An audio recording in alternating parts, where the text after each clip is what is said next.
Allahumma sholli ala Muhammad. Ya Rabbi sholli alaihi wasallim. Allahumma sholli ala Muhammad. Ya Rabbi balighul wasilah. Allahumma sholli wa sallim ala Sayyidina wa maulana Muhammad.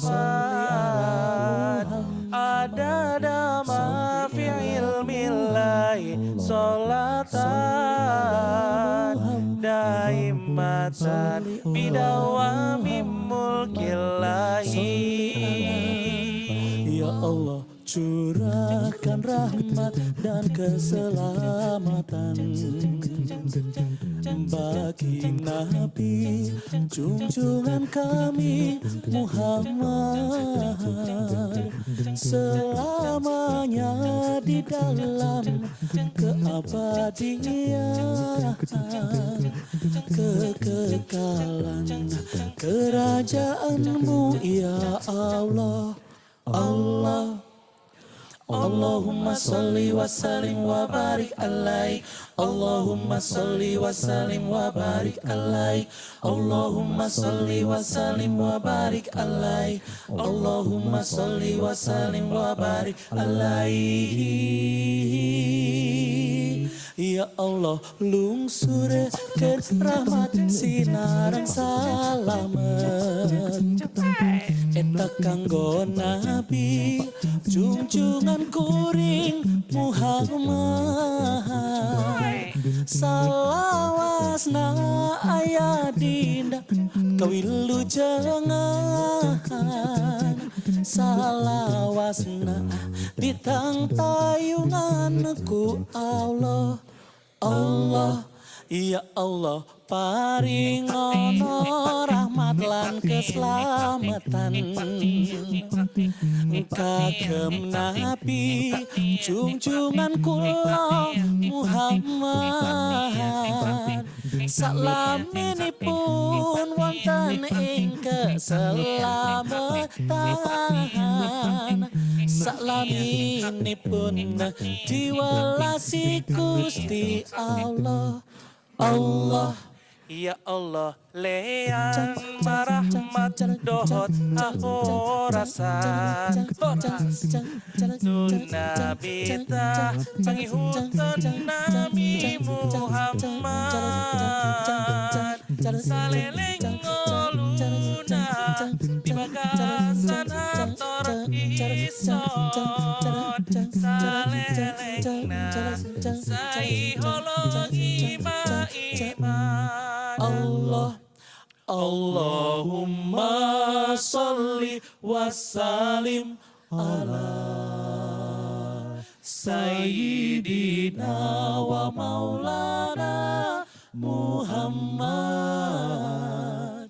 adada ma fi ilmillahi sholatan daimatan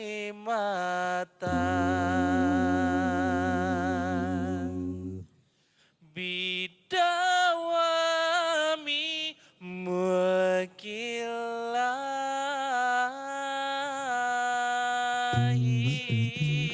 Ya ya ya ya ya ya ya ya ya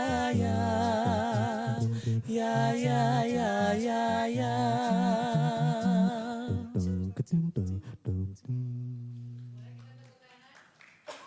Alhamdulillah.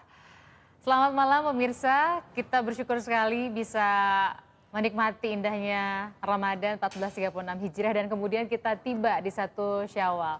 Ini adalah kesempatan yang harus kita syukuri karena setiap dari kita belum tentu bisa bertemu dengan Ramadan, belum tentu Ramadan bisa tuntas kemudian bertemu dengan Syawal. Saya sudah bersama dengan 4 orang tamu di tempat kami di Talk to iNews. Ada, saya sebutkan dari yang paling ujung dulu. Pak Rohmat, Assalamualaikum. Assalamualaikum warahmatullahi wabarakatuh. Kemudian Pak Ali Mustafa Yakub.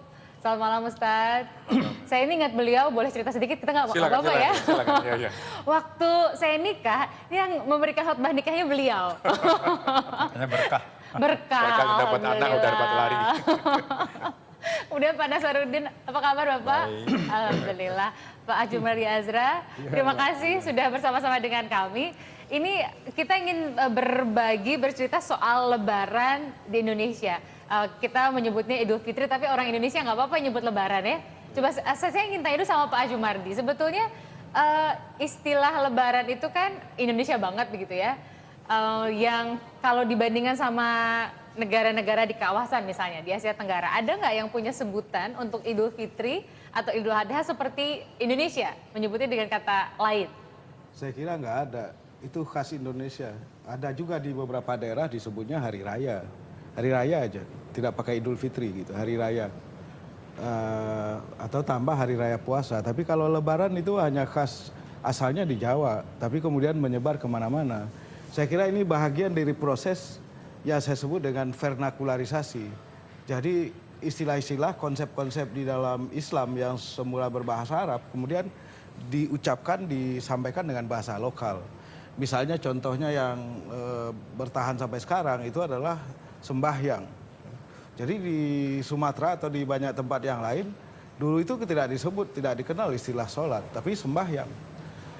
Tapi kemudian ya banyaklah ada istilah-istilah, ada kajian-kajian mengenai bagaimana istilah-istilah kunci di dalam Islam itu diterjemahkan ke dalam bahasa lokal. Itulah yang disebut dengan vernakularisasi. Nah, vernakularisasi inilah yang membuat Islam itu menjadi dikenal. Ya. Oke, saya tanya ke Pak Ali Mustafa Yakub. Itu salah nggak kemudian? Kan orang ada ragu-ragu ini kayak sembahyang itu kan sembahyang. Yang itu kan dekat pada agama lain gitu ya, bukan agama Islam. Masih boleh nggak sih misalnya orang membiasakan nyebutnya sembahyang ketimbang nyebut sholat, kemudian nyebut Lebaran ketimbang Idul Fitri atau Idul Adha?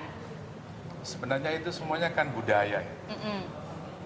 Ungkapan-ungkapan itu adalah budaya, jadi bukan agama. Kita harus bisa membedakan. Kalau yang agama itu mesti kita mengikuti Rasulullah, ya. Agama itu apa? Akidah dengan ibadah. Tidak ada lain, cara lain gitu. Tapi kalau budaya, ya itu bisa saja. Budaya lokal boleh aja kita pakai sepanjang tidak bertentangan dengan Islam. Demikian pula budaya Arab, itu kan. Itu boleh juga kita mau ambil, tapi tidak wajib ya. Ini yang menjadi masalah sekarang, ada semacam gerakan untuk mengagamakan budaya Arab gitu loh. Ya. Itu yang menjadi masalah. Padahal Ya, Islam itu kan ya, jadi apa namanya sangat bisa ada dimanapun sehingga Ya, nggak jadi- harus kemudian rujukannya Arab gitu ya. Ya, Mas jadi Ari, ya? misalnya begini ya, Nabi sendiri itu mengatakan dalam hadis sahih riwayat Imam Muslim ya, apabila aku perintahkan kepada kamu dan itu berkaitan dengan agama, maka kamu wajib ambil. Tapi apabila aku perintahkan kepada kamu dan itu merupakan pendapat diriku, maka ketahuilah aku adalah manusia. Artinya nggak wajib diambil. Nah sekarang yang menjadi rancu, banyak budaya Arab yang diagamakan, harus diambil seperti kita mengambil agama. Contohnya, pakai baju Arab. Ya. Contohnya pakai sorban ubel-ubel itu. Itu bukan agama. Itu bukan ibadah. Itu yang bicara itu ulama-ulama Saudi Arabia seperti Syekh bin Baz, mufti besar Saudi Arabia. Kemudian Syekh Muhammad bin Saleh Al-Utsaimin, tokoh ulama Saudi Arabia. Itu bukan ibadah. Tidak ada hadis yang sahih yang menerangkan tentang keutamaan memakai sorban. Maksudnya yang ubel-ubel itu ya. Bahwa Nabi Muhammad itu memakai sorban, itu memang hadisnya sahih. Tapi itu karena Rasulullah itu memakai pakaian kaumnya, kayak gitu loh. Jadi orang Arab bukan agama itu sendiri soal sorban, soal pakaian itu bukan ya Ustadz ya? Jadi pakaian itu apa? Yang agama dalam pakaian itu ya saya rumuskan menjadi 4T. Tutup aurat, tidak transparan, tidak ketat dan tidak menyerupai pakaian lawan jenis. Kalau sudah ada 4T ini secara pokok sudah oke. Mau model apa saja terserah lokal. Orang Sunda mau pakai pakaian Sunda silakan. Mangga silakan. Iya Mau kan? pakai baju Jawa Orang monggo. Jawa mau pakai belangkon silakan gitu kan. nggak ada larangan sama sekali. Jadi Nah kalau ini misalnya- yang oke. menjadi rancu, ada semacam gerakan sekarang, apa yang jadi Arab itu dari Arab harus dipakai sebagai sebuah agama. Jadi Itu Arab itu tidak sama dengan Islam. Tidak selamanya. Tidak gitu kan. selamanya. Ya, tidak identik gitu. Harus dibedakan mana yang agama, mana yang budaya, ya kan? Itu. Ini obrolan menurut saya yang mudah-mudahan bermanfaat buat kita semua supaya kita punya pemahaman antara agama dan budaya. Dimana kalau kita ada keraguan-raguan nih antara agama sama budaya lokal, di mana sih titik temunya? Nah, kita belum ngobrol sama Pak Nasruddin sama Pak Rahmat juga. Kami akan lanjutkan. Tetap bersama kami di Talk to Aju spesial Idul Fitri.